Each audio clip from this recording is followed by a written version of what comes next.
Halo semuanya, selamat datang kembali. Apa kabar kalian semua? Semoga baik-baik saja. Pada video kali ini kita akan membahas spoiler lanjutan dari sebuah film animasi yang berjudul Perfect World. Baiklah, daripada kalian semua penasaran, mari kita mulai saja pembahasan spoiler lanjutan untuk episode kali ini. Tanpa berbasa-basi lagi, langsung saja kita mulai videonya.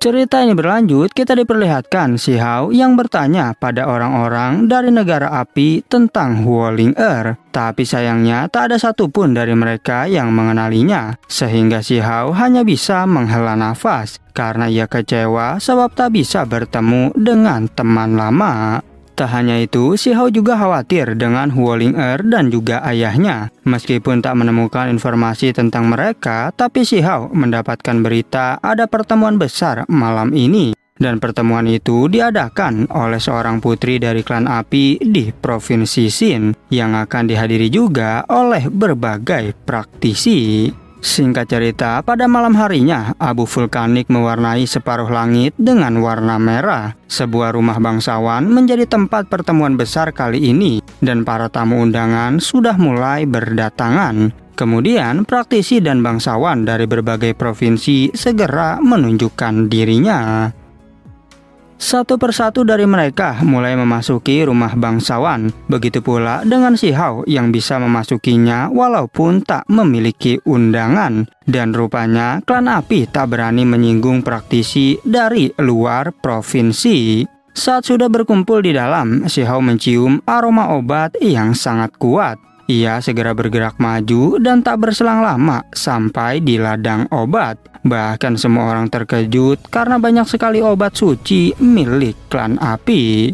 Para praktisi tentu sangat terpukau melihat hal itu, karena menurut rumor jika obat-obatan tersebut dibawa dari alam bawah. Dan hal itu juga membuat si Hao merasa terguncang mendengarnya. Ia berpikir apakah mungkin semua obat-obatan itu dibawa oleh Kaisar Api dan Huoling Er, sehingga dirinya meminta informasi kepada orang di sana. Dan akhirnya ia mengetahui jika orang yang membawanya adalah sepasang ayah dan anak, yang membuatnya yakin jika mereka adalah Kaisar Api dan juga Huoling Er. Si Hao pun lanjut bertanya tentang sepasang ayah dan anak perempuan itu, tetapi ia tak mendapatkan informasi apapun. Tanpa diduga, si Hao justru malah teriak dengan suara menyedihkan, sehingga membuat orang di sekitarnya menjadi ketakutan. Semua mata menuju ke arah si Hao yang sedang berteriak, dan saat ada seorang wanita yang mendekatinya, si Hao berkata bahwa aku telah dirasuki oleh iblis. Lalu ia pun pergi dan menemukan sudut untuk berteriak lagi. Dirinya berduka dan benar-benar menyesali banyak hal. Bahkan ia sangat menyesal karena telah memakan obat sucinya di alam bawah.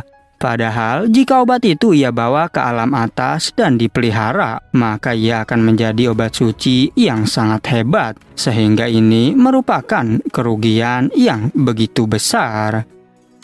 Tak berselang lama, seekor serigala ilahi melompat mendekati si Hao. Karena menurut serigala itu, si Hao adalah teman yang merupakan sesama serigala. Tapi ternyata ia salah dan menganggap jika si Hao adalah manusia bodoh. Setelah selesai dengan penyesalannya, si Hao kembali memasuki kerumunan. Di sana, ia mendengar cerita tentang Huang yang bertarung dengan Dicong, si pemuda abadi. Bahkan mereka penasaran jika tubuh utama Dicong melawan Huang, siapakah yang akan menjadi pemenangnya. Seorang wanita mengatakan jika pemenangnya pasti adalah Huang. Wanita ini berwajah cantik dan menggunakan baju berwarna ungu. Yang diketahui wanita tersebut bernama Tian Yao, merupakan seorang jenius dari klan neraka. Semua orang menjadi terkejut melihat Tian Yao karena klan neraka merupakan klan terbesar yang sangat terkenal. Mereka berspesialisasi dalam simbol dan mengukir semua jenis pola di tubuhnya. Bahkan mereka telah mengguncang dunia karena banyak legendaris yang muncul dari klan tersebut. Kemudian Tian Yao lanjut berkata jika Huang kalah dari pemuda abadi, masih ada orang yang bisa membunuhnya. Dan orang itu adalah pahlawan tak tertandingi bernama Chang Gongyan, yang juga sosok tersebut akan muncul untuk mengikuti kompetisi 3000 negara. Lalu secara tiba-tiba terdengar suara teriakan keras dari kejauhan. Saat ini semua orang melupakan yang lainnya, bahkan jiwa Shihao juga ikut terguncang. Dan mereka semua mulai bergegas menuju ke sumber suara. Ketika mereka melihat seorang pemuda, mereka pun seketika berhenti. Karena itu adalah Chang Gongyan, si pahlawan tak tertandingi. Bahkan orang-orang di sana tak berani mendekatinya, karena yang berani mendekat akan pingsan. Diketahui Chang Gongyan pernah mengikuti kompetisi 3000 negara, dan rupanya ia berhasil mendapatkan peringkat pertama. Tapi di bawah bulan yang cerah, Chang Gongyan kini sedang patah hati. Ia mengenakan pakaian hitam dan tubuhnya tidak terlalu kuat, justru malah terlihat seperti orang lemah. Namun orang ini mampu berada di juara pertama. Dan seseorang berbicara bahwa kedatangannya ke sini untuk mendatangi makam kekasihnya. Wanita itu memiliki setengah garis keturunan klan neraka, juga memiliki setengah darah dari orang berdosa. Dan waktu itu ia adalah teman dari Chang Gongyan. Namun sebab kejadian tak terduga, kini mereka berpisah untuk selamanya. Setelah melihat keberadaan Chang Gongyan, membuat Shihao merasa sedikit terguncang di dalam hatinya. Bagaimana tidak, di hadapannya adalah sosok praktisi yang sangat kuat di alam atas. Rumor mengatakan bahwa Chang Gongyan memasuki abadi kuno agar bisa menemukan obat darah Phoenix. Kolam darah Phoenix dipercaya dapat menghidupkan kembali kekasihnya. Namun sayangnya ia gagal setelah mencoba 2 kali mendapatkan kolam itu. Dan akhirnya wanita yang paling dicintainya harus dimakamkan di tanah kelahirannya. Kemudian Tian Yao langsung mendekati Chang Gongyan untuk menghiburnya. Karena kekasih dari Chang Gongyan sendiri adalah bibi dari Tian Yao. Jadi ia merasa jika dirinya memiliki hubungan dengan Chang Gongyan. Dari kejauhan secara tiba-tiba seseorang muncul di atas tebing.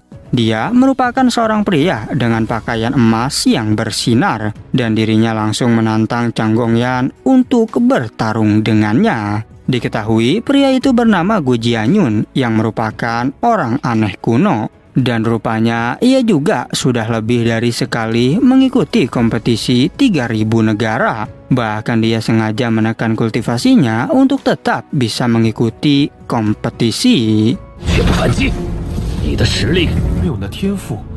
Di tangan Gu Jianyun sudah ada pedang yang mengeluarkan sinar cahaya dan melesat seperti sebuah laser. Sedangkan Chang Gongyan segera mengangkat jarinya dan bertabrakan dengan cahaya pedang. Ternyata pedang Gu Jianyun terbuat dari emas abadi, sehingga hal itu membuatnya lebih unggul dalam hal senjata melawan Chang Gongyan. Tak lama kemudian mereka berdua menghilang dalam ruang kehampaan, dikarenakan mereka mencari tempat yang lebih luas untuk bertarung, sehingga tak ada gangguan ketika pertarungan berlangsung. Kemudian dari atas tebing terdengar suara seorang wanita. Dengan kesombongannya, wanita itu memandang rendah semua orang yang berada di bawahnya. Ia berkata, hanya seorang wanita pendosa, tapi mengapa bisa membuat Chang Gongyan menangis? Menurutnya ini sungguh memalukan, karena seharusnya Chang Gongyan bisa mengendalikan emosinya. Karena jika terus seperti ini, maka Chang Gongyan tidak akan lagi bisa menjadi yang tak tertandingi. Di saat Tian Yao melihat, ia menyadari bahwa wanita itu berasal dari sekte Lembah Pedang. Dan sekte ini merupakan salah satu warisan kuno yang sangat terkenal. Karena jarang sekali ada orang yang berani untuk memprovokasinya. Dengan nada mengejek, wanita itu ingin melihat ada berapa banyak pendosa di kerumunan. Dan ia mulai mengangkat sebuah cermin spiritual untuk menyorot ke bawah. Secara tiba-tiba, suara guntur yang sangat besar terdengar dari atas langit. Sebuah simbol terkondensasi di dahi seorang pemuda memunculkan cahaya suci, bahkan membuat wanita berpakaian emas tadi terkejut dan gemetaran. Dengan nada ketakutan, ia berkata ke arah Si Hao, "Jika orang yang mengukir karakter dosa itu adalah dirimu." Wanita itu menunjuk ke arah Si Hao yang sedang menatapnya dengan tatapan dingin. Sementara Si Hao bertanya, dosa apakah yang telah dilakukan oleh leluhurku? Dan siapakah orang yang sudah memutuskan semua itu? Di atas tebing, wanita tersebut kembali dibuat gemetar melihat keberadaan Si Hao. Karena ia tak tahu mengapa pemuda ini masih berani menatapnya. Padahal sejak zaman dahulu tidak ada yang berani memprovokasi sekte lembah pedang miliknya. Meskipun demikian, Si Hao tak peduli dan ia mulai berjalan ke arah wanita berpakaian emas. Tak hanya itu saja, selangkah demi selangkah ia menekan ke arah wanita tersebut. Dikarenakan Si Hao tak suka dengan nada bicara dan kesombongannya. Si Hao ingin mengetahui tentang informasi dari kebenaran. Namun sayangnya wanita itu hanya berbicara masalah sejarah dan warisan kuno. Bahkan ia tak bisa membuktikan kalau leluhur Si Hao adalah orang yang berdosa.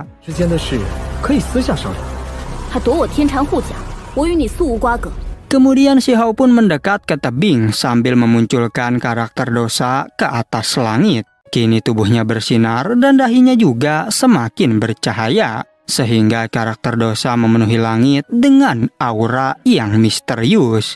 Tak perlu berbasa-basi, Si Hao langsung meledakkan wanita sekte lembah pedang dengan satu pukulan. Kini tubuhnya terbang mundur disertai darah yang keluar dari mulutnya. Dan hal itu seketika membuat semua orang yang ada di sana sangat terkejut. Mereka tak percaya karena salah satu jenius dari sekte lembah pedang dibuat muntah darah. Sedangkan wanita itu mulai mengancam Si Hao untuk jangan bertindak terlalu jauh. Karena sekte lembah pedang tak akan membiarkanmu lolos begitu saja. Dirinya segera berteriak untuk meminta bantuan kepada Gu Jianyun yang merupakan seorang legenda. Tapi setelah beberapa waktu berlalu, Gu Jianyun tidak kunjung datang. Dan sepertinya pertarungan antara Gu Jianyun melawan Chang Gongyan masih terus berlangsung. Tak mau banyak berpikir, Si Hao pun kembali menyerang wanita itu dengan berubah menjadi pedang. Bahkan hanya dengan satu tebasan saja, kini tubuhnya terbelah menjadi dua.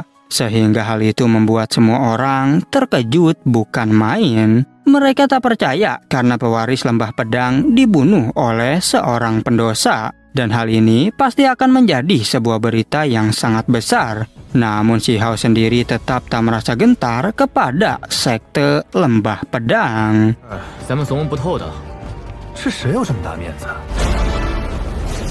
Dan pada akhirnya, spoiler untuk episode 154 pun bersambung. Oke, cukup sekian. Terima kasih untuk video kali ini dan sampai jumpa di video berikutnya.